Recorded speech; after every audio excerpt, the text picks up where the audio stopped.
और आपको बता दें, पत्रकारों को गालियां देने वाले गृह राज्य मंत्री अजय मिश्रा टेनी अभी भी जनता के वाजिब सवालों से भाग रहे हैं। उनकी तस्वीरें जरूर सामने आ रही हैं। वो संसद में सवालों का लिखित जवाब दे रहे हैं, लेकिन पब्लिक के सामने आने की हिम्मत वो नहीं कर पा रहे हैं। लेकिन एबीपी न्यूज सवाल पूछने से नहीं डरता है। मंत्री जी जब भी सामने आएंगे, हम तो सवाल पूछेंगे।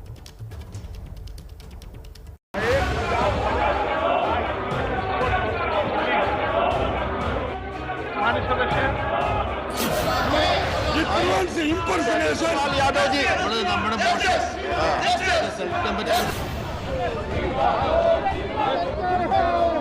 हाय हाय हाय हाय, एक अपराधी मंत्री को क्यों बचा रहे हैं, लोग जानना चाहते हैं। टेनी को इस्तीफा देना चाहिए इमीडिएटली और प्राइम मिनिस्टर को ले लेना चाहिए उनसे पोर्टफोलियो। हत्यारों को मंत्री बने रहने की अधिकार नहीं है, उनको इस्तीफा देना होगा। विपक्ष जिसका इस्तीफा चाहता है, अपने कैबिनेट में किसान के हथियारे को रखते हैं और उसको हटाते नहीं। किसान जिसकी गिरफ्तारी चाहते हैं, वे नहीं मान रहे तो ऐसे आदमी को होम मिनिस्टर नहीं रहना चाहिए और इस्तीफे की मांग कर रहे हैं। देश जिससे जवाब चाहता है। नहीं, मंत्री पद से इनको इस्तीफा दे देना ही चाहिए। बने रहने पर तो मुझे यही लग रहा है कि भाजपा में नुकसान ही पहुंच जाएगा। केंद्र के वो गालीबाज मंत्री 5 दिन की लुकाछिपी के बाद नजर आए, वो भी आमने सामने नहीं, तस्वीरों में है। ये तस्वीरें मंगलवार को गृह मंत्रालय में साइबर क्राइम पर बुलाई गई एक बैठक की हैं। इस बैठक की अध्यक्षता गृह मंत्री अमित शाह कर रहे थे। इसी में गृह राज्य मंत्री नित्यानंद राय के बगल में बैठे थे अजय मिश्रा टेनी। बुझे बुझे से, खोए खोए से। टेनी के इस उतरे चेहरे की वजह भी है। एक तो इनके बेटे पर लखीमपुर में किसानों को पूर्व नियोजित ढंग से जीप से कुचलकर मारने के आरोप लगे हैं, तो दूसरा खुद जनाब ने पत्रकारों से बदसलूकी कर यूपी चुनाव से पहले सरकार और पार्टी दोनों को मुश्किल में डाल दिया है।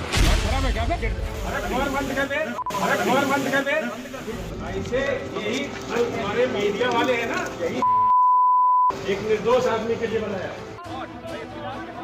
अब टेनी के इस्तीफे की मांग को लेकर संसद से सड़क तक संग्राम छिड़ा।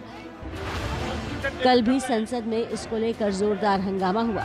स्पीकर विपक्ष को समझाते रहे, लेकिन विपक्ष अड़ गया। बाद में कार्रवाई स्थगित हुई तो विपक्षी सांसदों ने संयुक्त मोर्चा निकाला। प्रधानमंत्री कहते हैं कि मैं किसानों से माफी मांगता हूं। एक तरफ कहते हैं माफी मांगता हूं, दूसरी तरफ अपने कैबिनेट में किसान के हथियारे को रखते हैं और उसको हटाते नहीं। तो इसलिए पूरी की पूरी ऑपोजिशन एक साथ आई है। गाड़ी उनकी थी, बंदूक उनकी थी, चलाने वाला कोई भी हो 120 का तो मुलजिम बनते ही। किस तरह से एक मंत्री के पुत्र ने किसानों को कुचल दिया, पूरे विश्व ने देखा, लेकिन हमारे गृह मंत्री और प्रधानमंत्री ने नहीं देखा। जो हत्यारे हैं, जो आपके कैबिनेट में बैठे हैं, उनका इस्तीफा लिए बगैर हम चुप नहीं बैठेंगे। विपक्ष ने अब टेनी को बर्खास्त करने के साथ साथ उन्हें गिरफ्तार करने की भी मांग तेज कर दी है। हालांकि सरकार लखीमपुर कांड को लेकर टेनी के बचाव में तो दलील दे रही है, लेकिन एबीपी न्यूज के पत्रकार के साथ की गई गाली गलौज को लेकर कन्नी काट रही है। जिस तरीके से मुंह छुपाकर भाग रहे हैं, उसी से उनकी गिल्ट साबित होती है कि सोची समझी रणनीति के अंतर्गत किसानों को मारा गया और जो सांसद उनकी आवाज उठा रहे थे उनको निलंबित किया गया। वो मंत्री पद पे बने हुए हैं और हम सांसद बाहर इंतजार कर रहे हैं कब हमें बोलने का मौका मिले। लेकिन सर, विपक्ष लगातार ये कह रहा है कि एक ऐसा मंत्री जो पत्रकारों के माइक छीन लेता है, उनके मुंह पे जो है उनकी आवाज़ बंद करता है, उसको बचाने के लिए सरकार पूरी साथ में खड़ी हो गई है और इस वजह से सदन की कार्रवाई तक नहीं चल पा रही है क्योंकि विपक्ष की आवाज़ दबाई जा रही है। देखिए, अगर कोई इस तरह की घटना घटी है तो दुर्भाग्यपूर्ण है, लेकिन क्या इसी आधार पर किसी मंत्री को बर्खास्त किया जा सकता है क्या, या किया जाना चाहिए क्या? देखिए, यूपी का चुनाव सामने है जी, इसलिए ये अजय मिश्रा को मुद्दा बना रहे हैं। गृह मंत्री अमित शाह के साथ टेनी की ये तस्वीर कई संकेत भी दे रही है। पहला, लखीमपुर कांड को लेकर सरकार और पार्टी टेनी के साथ खड़ी है। दूसरा, इनके इस्तीफे पर कोई विचार नहीं हो रहा है।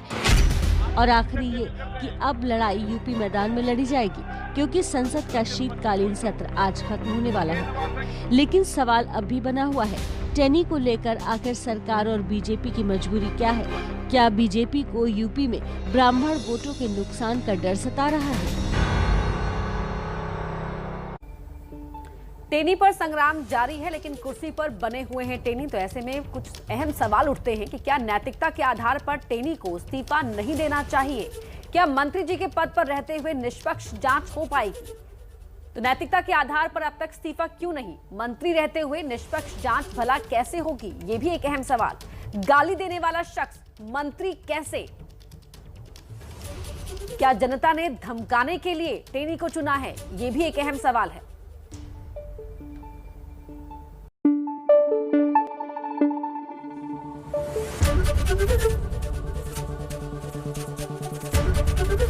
एबीपी न्यूज आपको रखे आगे।